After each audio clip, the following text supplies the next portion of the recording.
નમસ્કાર મિત્રો, પરમ વિચાર અને ગુજ્જુ ઇન્ફો ના આજના આ અત્યંત વિશેષ ધાર્મિક અને ચમત્કારિક વિડીયોમાં હું તમારું હાર્દિક સ્વાગત કરું છું। મિત્રો, શું તમે જાણો છો કે કાલે એટલે કે 2 માર્ચ 2026ના રોજ જે હોલિકા દહન આવી રહ્યું છે તે કોઈ સામાન્ય હોળી નથી। આ વર્ષે હોલિકા દહનની સાથે સાથે જ એક મહાન અમૃત સિદ્ધિ યોગ અને બીજે જ દિવસે મોટું ચંદ્રગ્રહણ પણ લાગવા જઈ રહ્યું છે। વર્ષો પછી ગ્રહો અને નક્ષત્રોનો આવો દિવ્ય સંયોગ બન્યો છે। જો તમે આખું વર્ષ કોઈ પૂજાપાઠ કે વ્રત ન કરી શક્યા હોવ તો કોઈ વાંધો નહીં, પરંતુ હોલિકા દહનની આ જાગૃત રાત્રે જો તમે અગ્નિમાં આજે હું જે 2-3 ગુપ્ત વસ્તુઓ જણાવવા જઈ રહ્યો છું તે પૂરી શ્રદ્ધાથી અર્પણ કરી દેશો તો બસ સમજી લો કે તમારું ભાગ્ય રાતોરાત બદલાઈ જશે। આખી સૃષ્ટિનું પાલન પોષણ કરનારી અને ભક્તોની ભૂખ મટાડનારી સાક્ષાત માતા લક્ષ્મીજીની એવી અસીમ કૃપા તમારા પર વરસશે કે તમારા જીવનની પેઢીઓ જૂની ગરીબી, માથા પર રહેલું મોટું દેવું અને ઘરનો કલેશ હંમેશા માટે એ જ હોળીની અગ્નિમાં ભસ્મ થઈ જશે। મિત્રો, આ રાત્રે માતા લક્ષ્મી સ્વયં પૃથ્વી પર ભ્રમણ કરે છે અને જાગૃત રહે છે। જે લોકો આ વિડીયોને અધવચ્ચે છોડીને જતા રહેશે તે લોકો કદાચ પોતાના જીવનની સૌથી મોટી તક ગુમાવી દેશે, કારણ કે જો આ દુર્લભ અને અત્યંત ખાસ ઉપાય તમે કાલે ન કરી શક્યા તો પછી આખું વર્ષ પસ્તાવાનો વારો આવશે। આજે હું તમને એવા ગુપ્ત ઉપાયો જણાવીશ જે હું પોતે પણ કરું છું અને જેનાથી મારા અનેક મિત્રોના જીવનમાં સુખ, શાંતિ અને સમૃદ્ધિ આવી છે। તો બંને હાથ જોડીને વિનંતી છે કે વિડીયોને છેલ્લે સુધી જરૂર જોજો, કારણ કે છેલ્લો ભાગ સૌથી શક્તિશાળી છે। ચાલો શરૂ કરીએ। મિત્રો, સૌથી પહેલા આપણે એ સમજીએ કે એવી કઈ વસ્તુઓ છે જેને હોલિકા દહનની પવિત્ર અગ્નિમાં નાખવાથી એટલું મોટું પુણ્યફળ મળે છે જેની તમે કલ્પના પણ નહીં કરી હોય। આ કોઈ હવામાં થતી વાતો નથી, આપણા વેદ અને પુરાણોમાં સ્પષ્ટ લખેલું છે। સૌથી પહેલી અને સૌથી શુભ વસ્તુ છે શેરડી। હવે ધ્યાનથી સાંભળજો, ઘણા અજ્ઞાની લોકો બજારમાંથી લાવેલી શેરડીના નાના નાના ટુકડા કરીને અગ્નિમાં નાખી દે છે અથવા ખરાબ કે બગડેલી શેરડી વાપરે છે। આ બહુ મોટી ભૂલ છે। તમારે હંમેશા આખી શેરડી લેવાની છે જેની ઉપર લીલાછમ પાંદડા અકબંધ હોય। પાંદડા વગરની અધૂરી શેરડી અર્પણ કરવાથી પૂજા ક્યારેય સંપન્ન થતી નથી। અને હા, શેરડીની સંખ્યા હંમેશા 2, 5 અથવા 7ના ક્રમમાં જ હોવી જોઈએ। બીજી સૌથી દિવ્ય વસ્તુ છે નાળિયેર। પણ કેવું નાળિયેર? ક્યારેય પણ પાણીવાળું કે લીલું નાળિયેર હોળીમાં ન પધરાવવું। તમારે એકદમ સૂકું નાળિયેર, જેને આપણે ગોટું કે ટોપરું કહીએ છીએ, લેવાનું છે। હવે આ સૂકા નાળિયેરને સીધું અગ્નિમાં નથી નાખવાનું। પહેલાં તમારા ઘરના દરેક સભ્યનો હાથ તેને સ્પર્શ કરાવો, તેમના મનની ઈચ્છા બોલાવો અને પછી જ તેને હોલિકા દહનની અગ્નિમાં શ્રદ્ધાથી સમર્પિત કરો। આ મહાન ઉપાયથી તમારા ઘરમાંથી વર્ષો જૂનો કલેશ, રોજ-રોજના લડાઈ ઝઘડા અને દરિદ્રતા માતા હોલિકા પોતાની સાથે લઈને જતી રહે છે। અગ્નિદેવતા તમારા પર અત્યંત પ્રસન્ન થાય છે। ત્રીજી વસ્તુ, હોળી માતાને શુદ્ધ અને સાત્વિક ભોગ અવશ્ય ધરાવવો। તમે ઘરે જે પણ શુદ્ધ ભોજન બનાવો તે માતાને અર્પણ કરો, પણ ખાસ કરીને મીઠી ઘૂઘરી અથવા મીઠી રોટલી। યાદ રાખો, આ ભોગ હંમેશા 2-2ની શુભ સંખ્યામાં જ હોવો જોઈએ, ક્યારેય 3ની અશુભ સંખ્યામાં ન ધરાવવો। આ ઉપરાંત તમે શુદ્ધ માવાની બરફી કે કાચો પાપડ પણ અગ્નિમાં પધરાવી શકો છો। ચોથી વસ્તુ છે ખેતરનો નવો પાક। જો તમારા ખેતરમાંથી ઘઉંની તાજી ડુંડીઓ કે નવો પાક આવ્યો હોય તો તેને હોલિકા અગ્નિમાં જરૂર શેકવો। આવું કરવાથી ભવિષ્યમાં તમારા ઘરમાં ક્યારેય અન્ન અને ધનની કમી નહીં આવે। અને પાંચમો સૌથી ગુપ્ત ઉપાય, જો લાંબા સમયથી ધનની ભારે સમસ્યા છે તો હોલિકા પ્રગટાવતા પહેલા થોડું શુદ્ધ સિંદૂર અગ્નિમાં નાખો અને શ્રીમ નમઃ આ શક્તિશાળી મહાલક્ષ્મી મંત્રનું સાચા મનથી ઉચ્ચારણ કરો। ધનની કમી હંમેશા માટે દૂર થઈ જશે। હવે મિત્રો, સાચી જાણકારીના અભાવે લોકો ઘણી મોટી ભૂલો કરે છે। શાસ્ત્રોમાં એવી કેટલીક વસ્તુઓ વિશે કડક ચેતવણી આપવામાં આવી છે જે હોલિકા દહનમાં ભૂલથી પણ ન કરવી જોઈએ। પહેલી વાત, ક્યારેય પણ હોળીની અગ્નિમાં ઘરમાંથી કાઢેલો કચરો, પ્લાસ્ટિક, રબર કે પહેરેલા જૂના અને ફાટેલા કપડાં ન બાળવા જોઈએ। આનાથી પવિત્ર અગ્નિમાંથી દુર્ગંધ આવે છે, વાતાવરણ અપવિત્ર થાય છે અને હોળી માતા ક્રોધિત થાય છે। અગ્નિ પ્રગટાવવા માટે માત્ર શુદ્ધ ગાયના છાણા, એરંડાના લીલા પાંદડા અને સૂકા લાકડાનો જ ઉપયોગ કરવો. કેરોસીન કે પેટ્રોલ જેવા હાનિકારક કેમિકલનો પ્રયોગ બિલકુલ ન કરવો. બીજી અત્યંત મહત્વની વાત ઘરની મહિલાઓ માટે છે. કોઈ પણ સ્ત્રીએ ક્યારેય પોતાના વાળ ખુલ્લા રાખીને હોલિકા દહનની અગ્નિ પાસે ન જવું જોઈએ.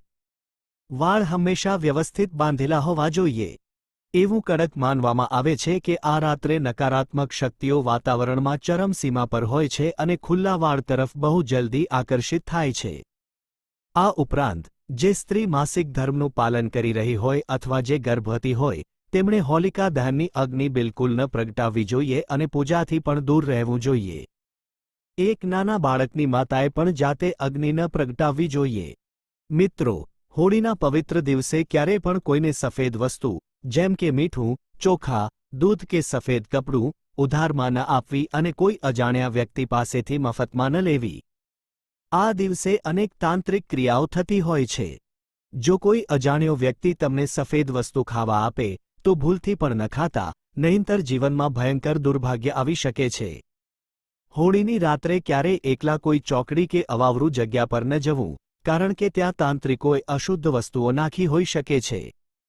અને સૌથી મોટી વાત, ક્યારેય પણ માંસ કે દારૂનું સેવન કરીને પવિત્ર અગ્નિ પાસે ન જવું. ગરુડ પુરાણ મુજબ આ મહાપાપ છે. મિત્રો, હવે હું તમને એવા 3 રામબાણ ઉપાય જણાવવા જઈ રહ્યો છું જે તમે કદાચ ક્યાંને સાંભળ્યા હશે. પહેલો ઉપાય, તિજોરી છલકાવવા માટે. જો તમારા હાથમાં પૈસા બિલકુલ નથી ટકતા તો હોલિકા દહન સંપૂર્ણ રીતે પૂર્ણ થયા પછી બીજે દિવસે સવારે તેની પવિત્ર રાખ, ભસ્મ થોડી ઘરે લઈ આવો.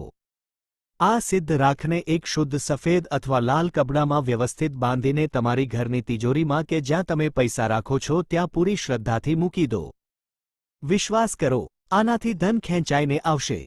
આ જ રાખને પાણીમાં ભેળવીને આખા ઘરમાં પોતું મારવાથી ઘરની તમામ નકારાત્મકતા, ભૂત પ્રેતનો કોઈ પડછાયો કે તાંત્રિક વિદ્યા કાયમ માટે નષ્ટ થઈ જશે. બાળકોના કપાળ પર આ રાખનું તિલક કરવાથી તેમને ખરાબ નજર નહીં લાગે.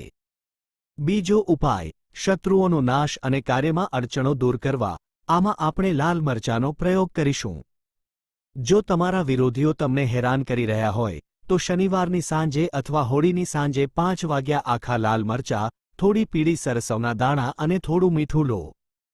હવે તમારા શત્રુનું નામ લેતા લેતા અથવા જેને તમારી પર કામમાં અડચણ નાખી છે એનું નામ લેતા આ બધી વસ્તુઓને તમારા કે પીડિત વ્યક્તિના માથા પરથી 7 વાર ગોળ ઊંધી દિશામાં ફેરવી લો.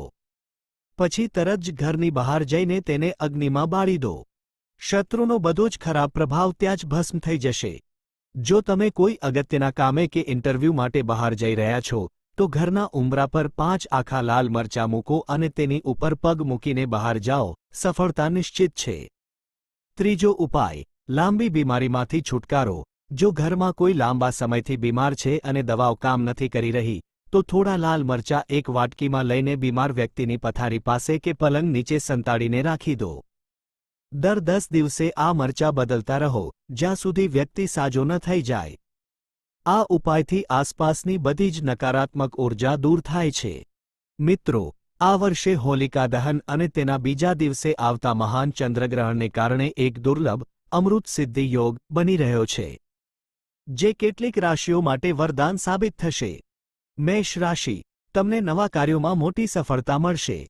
તમારે અગ્નિમાં આહુતિ આપતી વખતે ઓમ ભૌમાય નમઃ મંત્રનો જાપ કરવો અને બુંદીના લાડુનો ભોગ ધરાવવો. વૃષભ રાશિ, વ્યવસાયમાં મોટો લાભ થશે. લાંબા સમયથી રોકાયેલા કાર્યો પૂરા થશે.